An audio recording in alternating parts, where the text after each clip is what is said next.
Astrocábala Cósmica, por Tristán Job.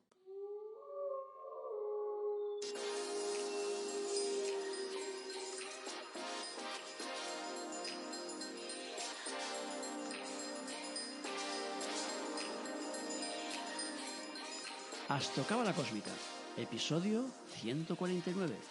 Te brindo una calurosa bienvenida a Astrocábala Cósmica, el programa en el que te hablamos de cábala, de astrología cabalística, de reflexiones cósmicas, y lo hacemos de forma clara, directa, amena y que puedas practicar en tu vida todos los días, porque esa es la clave principal siempre. Este es el episodio 149, es lunes 9 de agosto de 2021. Esto es Reflexiones Cósmicas y hoy nos toca hablar de el efecto espejo. Interesante tema. Soy Tristán Job, tu astrólogo, cabalista y escritor cósmico, y llevo más de 30 años dedicado a estos temas. Y como siempre, antes de arrancar, recordarte que en mi página web tristanjob.com/coaching tienes la posibilidad de solicitar una carta astral o una consulta sobre tu carta astral, en el que vamos a ver diferentes cosas, pero lo principal es encontrar cuál es tu objetivo de vida y ver a ver si hay alguna cosa que tienes que aprender de más sobre ti para que las cosas te vayan bien, para que te funcionen correctamente, para que vayas en la dirección que tienes que ir. Sabiendo que todo lo que yo trabajo siempre es en positivo, nunca trabajo nada en negativo porque no está en mi ADN. También encontrarás en esa página productos de crecimiento personal que no encontrarás en ningún otro sitio del mundo mundial, como el árbol de la vida personalizado o tus ángeles personalizados también. Además, he preparado un curso completísimo sobre astrología cabalística para que aprendas a interpretar tu carta y la de la gente que te rodea. En este curso, además tendrás un soporte de 2 meses gratuito para poder hacer las preguntas que quieras por si hay algo que no te queda claro.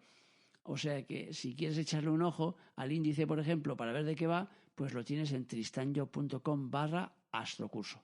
Y ya sin más dilación, vamos al tema de hoy. Hoy nos toca trabajar sobre el efecto espejo. Entonces, antes de entrar en el efecto espejo, es importante comprender cómo funciona la película. Es decir, por qué nosotros necesitamos un espejo. Y es porque estamos en un universo en el cual desde casi sus inicios, o sea que al principio del todo no, porque ese Adán que nos cuentan en el Génesis era hermafrodita y por lo tanto de entrada pues la historia estaba creada para que fuéramos unitarios, pero después a partir de un cierto momento hubo la escisión y entonces nos volvimos un universo dual y entonces todo lo trabajamos a través de la dualidad. Entonces esa dualidad del blanco y del negro y de la luz y la oscuridad y de todas esas cosas y tal que hacen que nosotros aprendamos a través del contraste nos obliga precisamente a eso. Porque claro, para que nosotros sepamos lo que es la oscuridad tiene que haber la luz, pero para que sepamos lo que es la luz tienen que quitarnos la luz y por lo tanto entrar en oscuridad. Porque estamos viviendo en un universo dual. Ese universo dual pues entonces nos lleva a necesitar confrontar muchas veces las situaciones, confrontar las cosas para que nosotros podamos comprenderlas. Por lo tanto, eso del efecto espejo no es más que el vernos reflejados en ciertas cualidades en las personas que tenemos enfrente. Normalmente, cuando hablamos del efecto espejo, la gente lo centra mucho en el tema de la pareja, porque la pareja, ya lo hemos hablado, pues es de alguna forma el mayor representante de ese efecto espejo, porque es la que nos ayuda a ver con más claridad y más facilidad aquello que está escondido en lo profundo de nuestro ser, por decirlo de alguna forma, aquello que está en nuestra parte inconsciente. Pero evidentemente es una parte solo de la película, porque nosotros no vivimos solo a través de la pareja. Incluso hay mucha gente que no tienen pareja. Y claro, si no tienen pareja, entonces, claro, me preguntan, entonces no hay efecto espejo en mi vida, porque claro, si no tengo pareja, la pareja no me refleja nada. Digo, no, el efecto espejo no está en la pareja, sino que la pareja es un personaje principal dentro de mi realidad que me refleja aquello, pero no es el único personaje. Antes de ese personaje han habido otros que eran más importantes, como por ejemplo los padres, que nos han reflejado también una realidad, nos han hecho vivir una historia determinada. Entonces el efecto espejo básicamente es el hecho de tener a alguien enfrente que nos refleje algo que nosotros tenemos que vivir o que hemos vivido en nuestro interior. O sea, es importante separar, hay 2 fases en esa historia del espejo. Y es cuando nosotros vemos, por ejemplo, imaginemos que nosotros estamos viendo una persona que es celosa. Y el hecho de que esa persona sea celosa a nosotros no nos molesta. O sea, lo podemos soportar bien, nos damos cuenta de que no tiene razón probablemente en aquellos celos o que aquella película está magnificando, sí, pero no nos molesta especialmente. Por lo tanto, esa persona puede ser nuestro amigo o incluso puede ser nuestra pareja y nosotros podemos llevarlo bien, porque aquello, cuando nos refleja esa realidad no nos duele. ¿Por qué no nos duele esa realidad? Porque ya la hemos superado. Entonces tenemos el efecto espejo, que es la situación que yo comprendo y veo en el otro, pero que ya he superado. Porque también hay que entender una cosa, si yo no tengo hierro en mi cuerpo, por muchas lentejas o espinacas que yo coma, yo no voy a asimilar hierro. Para poder asimilar el hierro, yo necesito tener hierro en mi cuerpo. Para poder asimilar el calcio, necesito tener calcio en mi cuerpo. Para poder asimilar los celos, yo necesito tener celos. Ahora, ¿en qué fase las tengo esos celos? En fase latente, es decir, están despiertos, están vivos, entonces cuando lo vea en la otra persona me va a fastidiar mucho. Me va a reventar y voy a pensar, esto es inaguantable, pero esto cómo puede aguantarlo su pareja, este tío está paranoico, pero cómo tal y cómo igual. Y entonces aquello me molesta muchísimo. Cuanto más me molesta algo, significa que más está reflejando algo que está activo y vivo en mí. Porque si no estuviera activo y vivo en mí, no podría molestarme, porque ya lo tendría superado. Y luego, si no está en mí, es que ya ni lo veo. Por lo tanto, por eso hay cosas que hay gente que nos dice, oye, pero ¿no te has dado cuenta de la malicia de esta persona? Y tú dices, no. Y claro, no te has dado cuenta porque tú no la tienes, esa malicia. Si no la tienes, no la puedes ver en el otro. Por eso dicen aquello de los tontos del pueblo, porque son aquellos que no ven cuando les engañan y tal. Pero no ven cuando les engañan porque no tienen el engaño. Y si tú no tienes el engaño dentro de ti, no lo puedes ver reflejado en el otro. Entonces, como decía, tenemos dos fases principales en el tema espejo. Uno, que vemos aquello reflejado y aquello ni chicha ni limoná, no nos mueve nada, nos damos cuenta, lo vemos, pero no nos mueve nada. Entonces vemos la envidia, vemos los celos, vemos los malos rollos, pero no genera un movimiento en nosotros de rechazo. Luego está la otra fase, que es la que sí genera rechazo. Y por lo tanto el otro me está enseñando algo que a mí no me gusta. Y como aquello no me gusta y yo lo tengo latente en mí, lo tengo vivo en mí, ¿qué sucede? Que entonces me fastidia. Entonces me da por saco. O sea que me está moviendo algo que me está removiendo. Cuando esto sucede, entonces, si fuéramos suficientemente conscientes y pudiéramos apartarnos de nuestras emociones, habría que pararse un poco y decir, a ver, a mí esto, ¿por qué me está picando? ¿Por qué me está fastidiando? ¿Qué parte de mí es celosa si, por ejemplo, volvemos al tema de los celos? Dices, a ver, yo no soy celoso a lo mejor con las personas, pero resulta que cuando alguien se acerca en mi trabajo para ver lo que estoy haciendo, enseguida cierro el ordenador o cambio de pantalla, porque soy muy celoso de mi trabajo. No permito que nadie mire, que nadie me fiscalice, que nadie se fije en lo que yo hago. Bueno, pues entonces ahí ya tengo el caballo de batalla. Ahí ya tengo el punto donde yo tengo que mirar. Lo que tenemos que entender en el efecto espejo es que muchas veces ese efecto espejo no es un reflejo directo y absoluto. Primero, está reflejando solo una parte de mi ser. No está reflejando cómo yo soy en la totalidad, sino una parte nada más. Y segundo, ese reflejo muchas veces yo lo tengo que entender a nivel simbólico. Tengo que buscar en qué parte de mi ser se refleja. Porque si no, claro, yo estoy viendo una persona que es celosa. Me fastidia que sea celosa, pero yo no soy celoso en ese ámbito, en el ámbito de la pareja. Entonces me parece que yo no lo tengo. Sí lo tienes, porque te está fastidiando. Por lo tanto, si aquello te fastidia, es que está en ti. Ahora, ¿dónde? Ese es la película. Ese es el juego. Busca dónde está reflejado, porque aquello está reflejando una parte de ti.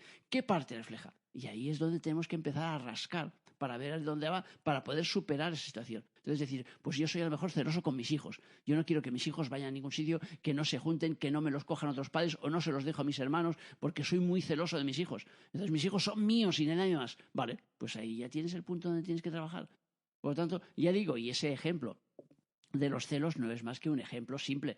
O sea, tenemos el reflejo de la película de forma constante. Ahora bien, cuidado, tampoco nos equivoquemos pensando que los reflejos solo son de la parte negativa. La parte negativa es la que más vemos porque es la que más salta a la vista siempre. Por lo tanto, es el juego siempre de decir lo negativo es lo primero y lo que más se nota. Pero cuidado que los demás también reflejan nuestras virtudes. Por lo tanto, cuando nosotros vemos una virtud en otro y esa virtud nos gusta, nos encanta, está reflejando algo que está dentro de nosotros. Por lo tanto, dices, mira, qué dulce que es esta persona. Significa que dentro de ti hay una parte dulce. No forzosamente en la relación con los demás como lo está haciendo esa persona, sino a lo mejor en la relación con tus hijos, con tus padres, con tu pareja, con tu trabajo, con tus compañeros o contigo mismo. O sea que la cuestión es ir encontrando. Lo que pasa es que encontrar lo bueno, eso nos mueve menos. Porque claro, encontrar lo dulce que a ti es bueno, es igual. En cambio, encontrar lo negativo, eso es más importante. ¿Por qué? Porque hay que transmutarlo. Lo bueno, ¿quién lo quiere transmutar? O sea, que si uno es dulce, si uno es amoroso, si uno es una bella persona o es amable, ¿para qué vas a transmutarlo? O sea, que eso es maravilloso, está bien, es una buena virtud. Por lo tanto, esa la vas a seguir adelante. Y entonces, ese espejo que te refleja esa persona solo tiene que ser, si tomas conciencia de él, para darte gusto a ti mismo. O sea, para decir, bueno, pues besitos para mí. Ahora, la parte negativa, esa hay que transmutarla. ¿Por qué? Porque nos fastidia. Entonces significa que nos está recordando que hay algo a trabajar. Entonces, cuando una persona está haciendo de espejo en nosotros, entonces tenemos que buscar qué parte es la que tal. Y entonces eso sucede a menudo, por ejemplo, en los trabajos. O sea, me viene mucha gente que tiene problemas con compañeros de trabajo porque le están reflejando cosas que no quiere ver. Y entonces, claro, dicen, no, es que yo no soy así. Te dicen, lo primero dicen, yo no soy así. No, en ese aspecto no. Eres así, en otro aspecto. Y eso es lo que a veces nos dificulta las cosas. Que si fuera, claro, todo directo y dijeras, venga, este es mala persona y yo soy mala persona, ya está, venga, arreglado. No, esto no va así. O sea, que él es mala persona y significa que tú estás actuando como mala persona en algún ámbito de tu vida. Por lo tanto, hay alguien a quien estás fastidiando, consciente o inconscientemente, porque muchas veces fastidiamos sin ser conscientes. O sea, que vamos a nuestros hermanos y les cantamos las 40, como dicen aquí, pues cada 2 por 3. Claro, estás fastidiando a tu hermano, le estás haciendo ver solo sus defectos y no le haces ver sus virtudes. Por lo tanto, estás siendo, entre comillas, mala persona en ese aspecto. Porque no le sacas lo bueno, le sacas solo lo malo. Y está bien que de vez en cuando le puedas sacar lo malo si es que él quiere que se lo saques para ayudarle, pero no solo lo malo. Entonces, cuando te lo refleja otra persona y lo ves en el trabajo, alguien que en principio, entre comillas, no te importa porque no forma parte directa de tu vida y te refleja aquello, te fastidia por un montón. Entonces es cuando tienes que pararte y decir, espérate, ¿qué es lo que me fastidia? Esa es la primera pregunta. Y luego, ¿por qué me fastidia? O sea, es que, claro, me fastidia que siempre quiera tener la última palabra. Vale. Entonces, analicemos el asunto. Parémonos un momento y pensemos, a ver, ¿en qué ámbito de mi vida yo quiero siempre tener la última palabra? Cuando yo hablo con mis hijos, cuando yo hablo con mis padres. Claro, los ámbitos son muy, muy pequeños. No tenemos son muy pocos, no tenemos muchos ámbitos. Entonces tenemos la familia, el trabajo y los amigos, poca cosa más. Claro, y el ámbito personal nuestro interno. Pero no hay mucho más. Por lo tanto, cada vez que hay que buscar algo, hay que ir rascando por lo que está cerca. No vamos a buscar allá a Cancún a ver qué es lo que nos mueve. Nos mueve en algo que está cercano. Por lo tanto, me gusta decir la última palabra en qué. En las relaciones familiares siempre procuro decir. Claro, la cuestión es que cuando veamos algo reflejado, cuando el otro está haciendo de espejo y nos está reflejando algo que no nos gusta, generalmente suele ser algo que nosotros no somos conscientes de hacer. Porque si fuéramos conscientes de hacerlo, ya intentaríamos modificarlo. Y además, no nos molestaría que lo hiciera el otro, porque ya seríamos conscientes que también lo hacemos. Pero como no somos conscientes, entonces es cuando el otro entonces nos enfada el hecho de que tenga aquella actitud. Y fíjate cómo se comporta, y fíjate qué malos modos, o fíjate qué serio, o fíjate qué estirado, o lo que sea que nos moleste. Cuidado. No, volvemos a repetir lo que os decía antes. No se trata de que veáis algo en el otro, sino que aquello que veáis os moleste. Porque si aquello que veis, lo veis pero no os molesta, significa que es algo que está dentro de vosotros, pero ya superado, no está en fase activa. Por lo tanto, ya da igual. Es que esta persona es muy seria, pero eso a mí no me molesta. ¿Por qué? Significa que yo por dentro tengo alguna parte que es seria o que ha sido seria, pero da igual, porque ya no es algo candente, ya no es algo que yo tenga que superar. O sea, y digo serio no porque sea algo negativo, sino a lo mejor porque a la persona en cuestión no le guste que los otros, porque sea una persona a lo mejor muy dicharachera, muy simpática. Entonces, el juego es que nosotros nos demos cuenta precisamente de cuáles son las cosas que nos pican, cuáles son las cosas que nos molestan en los demás, cuáles son las cosas que nos descolocan. Y entonces, a partir de ahí, entonces tenemos que hacer un análisis interno, porque ese efecto espejo simplemente es para que nos veamos. Por eso se llama el efecto espejo, porque refleja una parte de nosotros. Pero cuidado, no refleja la totalidad. Nadie en nuestra vida refleja la totalidad. ¿Por qué? Porque tenemos demasiados personajes para permitir que uno solo refleje la totalidad. Por eso decimos que la pareja es la que refleja más ámbito. ¿Por qué? Porque es la que convivimos más, es la que tenemos ahí todos los días.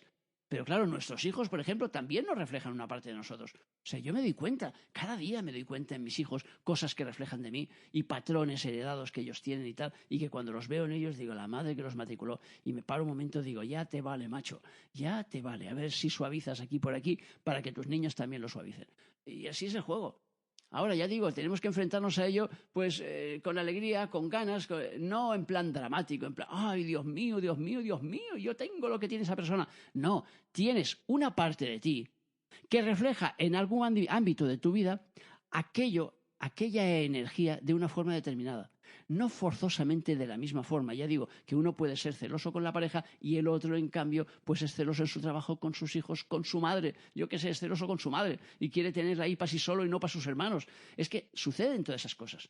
Entonces, claro, lo que se trata es que descubramos esa parte que el otro nos refleja y que nos está fastidiando en este momento para poderla superar. Porque una vez la descubramos en nosotros, la podemos cambiar. No, es que a mí lo que me fastidia es que mi hermana es muy maniática. Vale, entonces si me fastidia eso, busquemos cuál es mi parte maniática. Porque todos la tenemos.